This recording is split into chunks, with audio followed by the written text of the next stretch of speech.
Oh, yes, we are joined now by PFL Featherweight Contender. The man, the Batman, Bubba Jenkins is with us. How you doing, sir? What's up, big dog? Appreciate you for having me, man. Thanks for the opportunity and the platform. I'm just out here cooling at the park, hanging out with my babies once again, and trying to, stay relaxed until we put the metal to the pedal and get ready. Well, I appreciate you making time for the little people with all your recent success. Making time to talk with us. Okay, so before we get into the X's and O's of your fight coming up for the championship, what does it feel like to be fighting for a championship, to be fighting for $1 million, man? I know money's not everything, but you got to pay bills, right? Absolutely. No, it's amazing. It's a great opportunity for not only my family, my children, my dreams and goals. When you're little, I guess at that point there's a point that you say, I want $1 million. When you're coming up, you see that goal. You know what 100 is. You start understanding 1,000, and then you're like, you know what, $1 million. Even at young, you dream about it all your life, but when the opportunity to be in the PFL presented itself, and Ali Abdelaziz, hit me up as far as speaking on my behalf on everything. I trusted his play, his plan, his footwork, what he's done with other athletes and things like that. So, we just stuck to that, and now we're on the horizons of $1 million berth opportunity and new contract time. I'm up on the contracts, baby. So it's it might be time to show Bubba J some love. Yeah, and I'm so impressed with PFL. I had a chance to when they were down, they had the semifinals and the finals last year in Hollywood, Florida. I got to go to 3 or 4 events. Just an awesome operation. Everybody who works for that company is absolute class, and I love how it's a little bit different, Bubba. I mean, was that something like when you wound up with PFL, was it kind of attractive the way that they do a season format? Because, and they push that hard, and I think people appreciate it. It's different than the other big MMA leagues. No, it's completely different. I was talking to a friend the other day, and I was just saying, when we look back from this, 50 years from now, PFL 55, 60, whatever it's going to be. I mean, probably hundreds. Never mind. It's going to be so many numbers later, but they're going to be champions and they're going to be Hall of Fames, and there's going to, this is the creation and the beginning of what the NFL was and the NBA was, and all these other leagues that are now the official leagues of their sports, and this is MMA's fight league. This is the professionals fighters league. There's an off season. You got to stay ready, but also there's the regular season. There's the you make it to the playoffs. There's a lot on the line. There's the bonuses that you get for the championship, and it's a great format. It's not an event. It's more of a sporting tournament thing where no matter how well you speak, because I speak with the best of them, I still wasn't in the finals last year. I can't talk my way into a championship. I got to beat the next guy that beat the last guy, and rack my points up. I can't just go in there and just get regular wins if the rest of the fighters in my organization are laying people out. So the way that the numbers line up and match up to get everybody in the playoff is an awesome thing. You mentioned your next fight is going to be one that the fans want to see. Talk about this matchup with Brendan Loughnane and what you're expecting. What can the fans expect?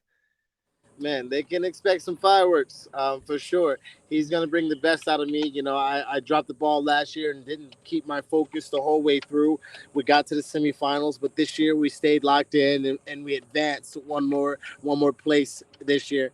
And to stay locked in, I'm still hungry. The world's chattering about how good I've gotten and things like that. But I've been saying this thing.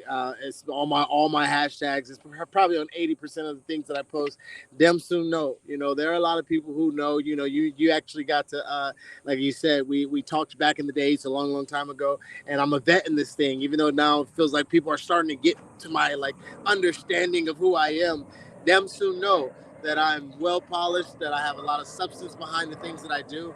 I'm a striker as well as I am a wrestler, as a submissionist, as I'm well rounded as they can possibly be, and being a world champion will obviously validate and prove that. So I'm excited about that opportunity. I'm excited about Brendan Loughnane being the striker and the gutsy, grappler that he is. And he's from a land that they like to fight, they like to get it on, drink some beers, smash some heads, and fight a little bit. So I know that he's got a culture of fighting in him. I know he's a dog. I know he's a warrior, and so that's something that gets you up to train for. And obviously I have a million reasons why that is an important fight, but the opponent obviously also gets me excited. So yeah, um, I'm ready for this.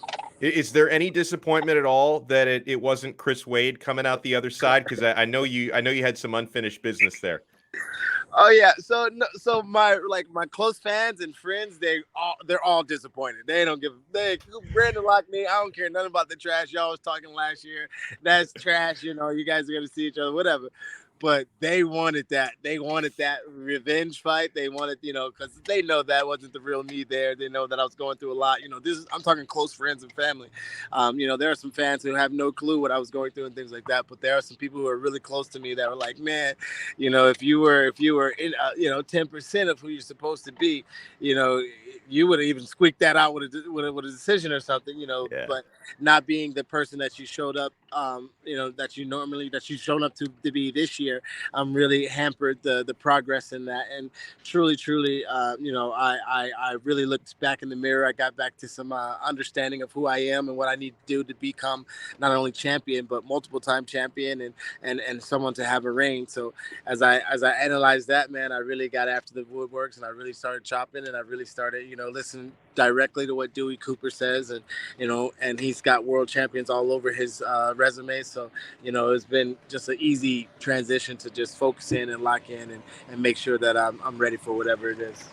How did you find that again? Because it sounds like you went through some difficult stuff that just kind of took you out of your zone. Like, is there anything like psychologically, like how did you find your focus in yourself again? Man, my belief in Christ, that's definitely a strong starting point. And my children always inspire me. They're young. I got a 4-year-old, I got a 6-year-old, I got an 8-year-old. Um, Awesome.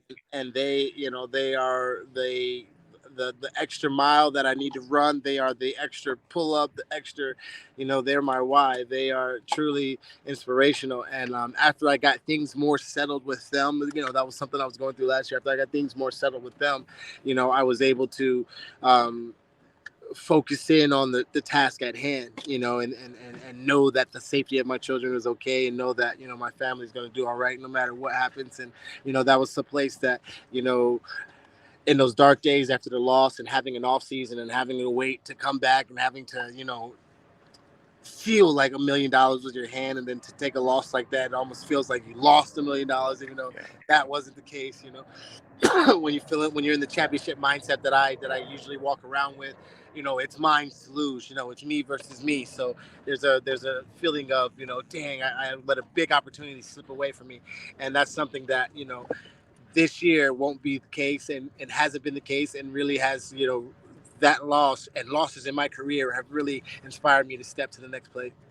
Well, and I know, like, I'm sure you prepared your entire life to be able to bounce back like that mentally, because you came up in a wrestling background. And listen, wrestlers are some of the toughest mofo's I know. I was not tough enough to be on my high school wrestling team. I will admit that. I focused on soccer. That was my bag, Bubba. But and talk about that background, because I've always found covering mixed martial arts that. Listen, obviously, it kind of started with the Gracies and BJJ, and that's a huge part of it. But I find that the guys who come from the wrestling backgrounds are the ones that they have the best base. Yeah, no. There's so much in wrestling other than just being strong and taking a guy to his back. There's so much technique and thought behind it, and a little bit of math, and a little bit of engineering around the body. I mean, there's a lot that's going on that you really have to have an intelligence for. But there's technique to it that it's move after move, technique after technique, repetition after repetition. So the fact that that's what mixed martial arts is, and repetition is the father of learning. When you get into a base that has that tough kind of grind, that repetition, when you slide over to mixed martial arts and you learn that not shooting those shots with your shoulders and your neck and your hips. You're now shooting those with your arms and your knees and your shins. Those are you just translate some of the things. And I'm a pretty intelligent guy, so I've been a great athlete at all the sports that I've been a part of. I got recruited for football, and I grew up with Percy Harvin and a couple of Oh, NFL players and wow. things like that. So yeah, me and Percy Harvin won Pop Warner football together. We didn't lose a game in like 6 years. Yeah, Jeez. so I've been an athlete. I've modeled my life kind of in a sense after the Michael Vick and Allen Iverson kind of Virginia boys. We're just it's the athlete factory, and that place breeds not only great competition but being able to go from one thing to the next thing to being different seasons. I mean, you go from track season to basketball season to football season, and then in my case, I dabbled in baseball season. I mean, in football, I mean wrestling season. But there are some really good football players that were really good baseball players that could have had their choice in Virginia. So truly, being in that background, being incubated in that kind of system, I was birthed to have a champion mindset and really feel like, MMA can be conquered because I'm an athlete, not because, I'm good at boxing or good at wrestling or good at anything like that. I'm a strict athlete. I'll adapt to whatever is coming my way. And as people can see, some people watch my films as of late and think that I'm a striker. Wow, Mhm. man, that left hand is really good. He's a lefty, striker, and that may not always be the case. Yeah, no, and no doubt, and I love, man, how well-rounded you were, and I remember Percy Harvin well. I mean, I'm a Miami fan. I remember Percy Harvin at Florida. I'm like, dang, I wish we could have gotten that guy. He was Yeah, no, me and Percy he almost came to Penn State with me, and the only reason why I didn't go to Florida because they didn't have a wrestling program. They only had an yeah, pro program. So, yeah, he got in the fight at Penn State, so he was like, "No, I'm going down to Florida with Tim Tebow and Aaron Hernandez and all those that guys." worked out pretty well for him. That's for Yeah, yeah, sure. yeah, yeah. He was in the Heisman race a couple times. Yeah, that's my guy. Well, that's awesome, man. It's great catching up with you. It seems like you're in a really good place right now. You're still enjoying your victory and getting ready for the big championship fight. We're thinking probably November, right? I know there's no hard date yet, but it's looking like November. Yeah, end of November. Some people say, "Man, that's so far away," and usually we get the 8 weeks, and then we get back to work 8 weeks. And I'm excited about the bad man that's going to show up that night. I'm excited about the culmination of my career coming to a head to fight in front of America and on ESPN, in the PFL, to put my name in lights, to put my name and my head up there to be validated as a world champion in front of a lot of people, is an opportunity that I relish and I'm looking forward to. And if anybody knows me, they know that the brighter the lights, the better the bad man. So I'm excited about it. Well, I can't thank you enough, and I can't wait to watch the fight. Bubba Jenkins, make sure to throw the man a follow. Shout out your social media because I know you're so good at promoting yourself. I want to make sure everybody's following you. No doubt, man. I'm on Batman Jenkins. Yeah, Bubba Jenkins MMA everywhere. Bubba Jenkins MMA. I'm Bubba _Jenkins, and yeah, man. You just type my name, I'll pop up, and I'm not blocked anywhere. I'm not hard to find. You message me, I message back. Slide in the DMs. We'll see what's up. That's how I roll. That's how we rock it. I love it. Bubba Jenkins, thank you so much. My man. Appreciate it.